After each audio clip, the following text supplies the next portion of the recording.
Hi, my name's Brianna King, and this is my story.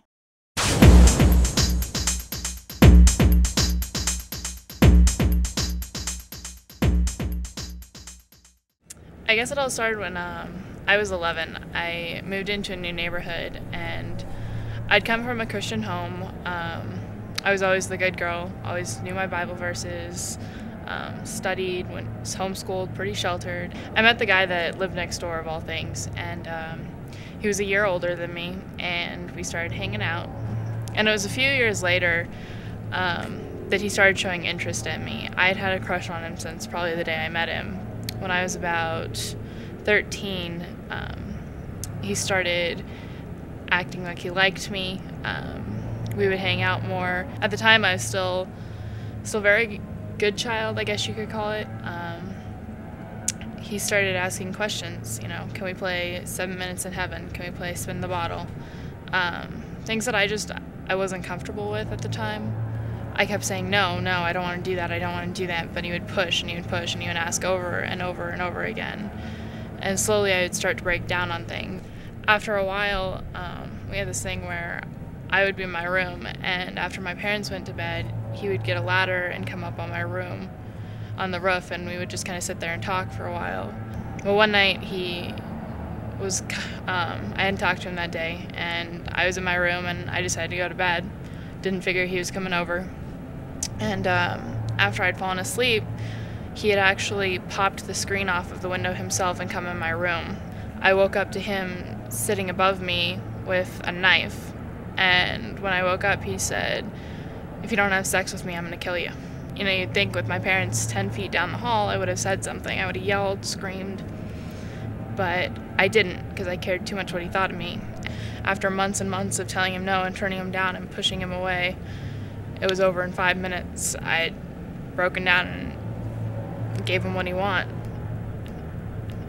And after a while, I got used to it. It became my lifestyle. I quit caring about God, quit caring about church. One day I get a call from my best friend who went to school with him and said he was at band camp making out with a different girl and had gotten caught. And later that day, I broke up with him and screamed and yelled and pretty much just cut it off. And at that point, I had a mindset that if I became more like him, maybe he would take me back and he would want me again.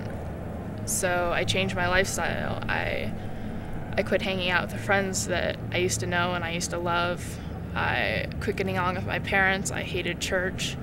I was angry and spiteful and completely hateful towards God for letting any of that happen to me. I would tell my parents that.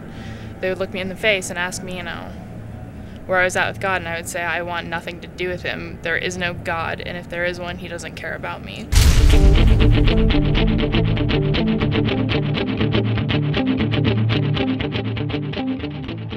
I started just hanging out with the wrong crowd, the ones that some of them cut too, and some of them went to Cedar Springs for help, and others would try and take their lives and end up at the hospital at 3 a.m. And we would go to their houses and start partying and drinking, and I started smoking and trying drugs and just ruining my life in every way I possibly could. It wasn't enough that I was cutting myself. I had to kind of slowly just build up on how many things I could handle at one time.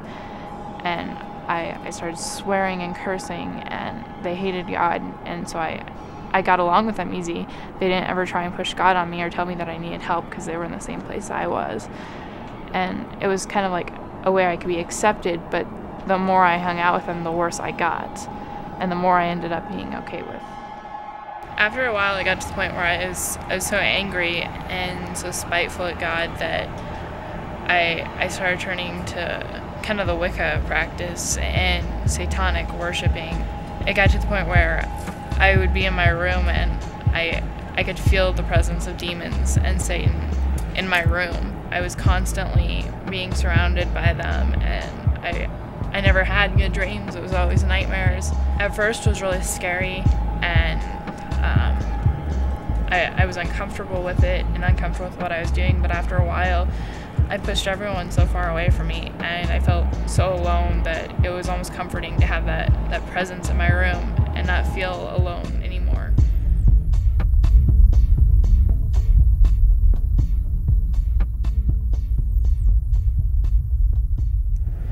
One Sunday I went to church, and it was the first Sunday I actually paid attention to what my youth pastor was saying, but he was giving a lesson on demons and the control they can have.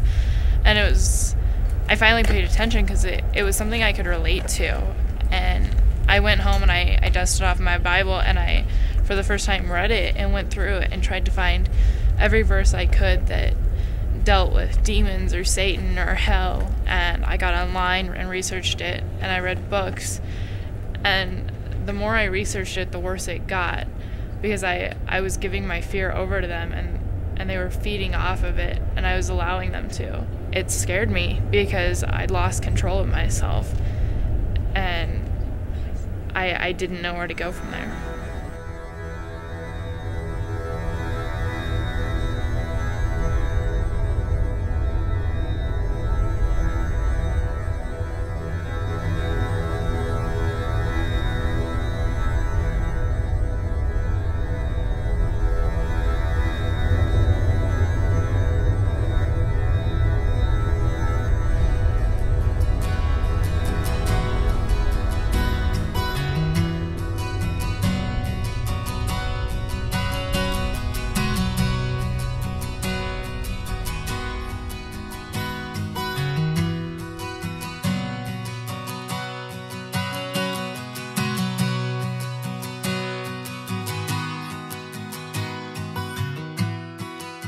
After a lot of years of being in a dark hole and being depressed and angry and hateful, spiteful, it wore on me, and it got to the point where I knew something was wrong with my life, and I just went to God and I said, God, help me. Show me that everything's going to be okay. Show me that you can get me through this.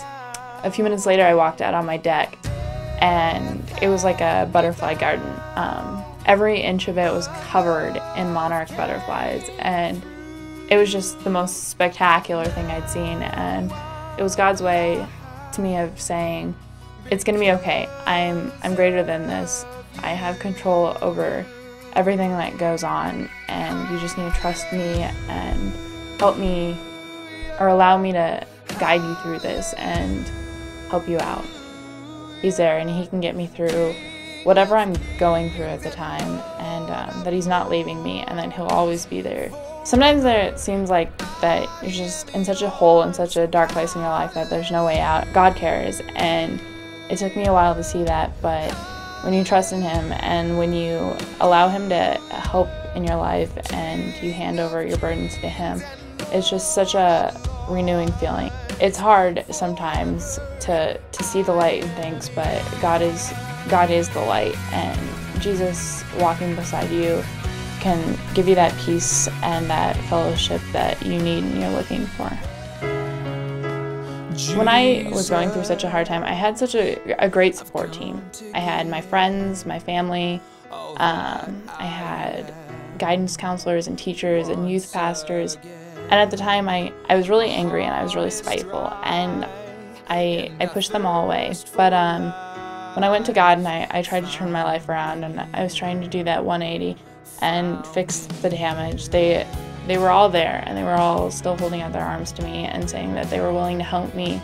And despite all the times that I told them I didn't want their help and I didn't care that they were there, they stuck through me with it. And sometimes it felt like I was alone, but they never left me and they never abandoned me.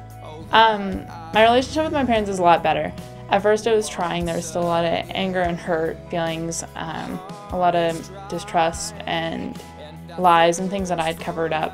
It took a while, but slowly I opened up and I let them know what was going on in my life, let them know what I'd been through, and they were always there to help me. And it was kind of a new light, rather than seeing them being there as a hindrance or them punishing me or trying to make my life difficult. I saw it more as they loved me, and it took me a while to see that, but they were always there and they were always trying to help me. Sometimes the temptation always comes back to resort back to cutting to get that calming, relieved feeling, or the idea that I can let guys get away with whatever they want with me and not treat me the way they should. And it's a nonstop battle that I fight, but I fight with God on my side now. Touch my heart.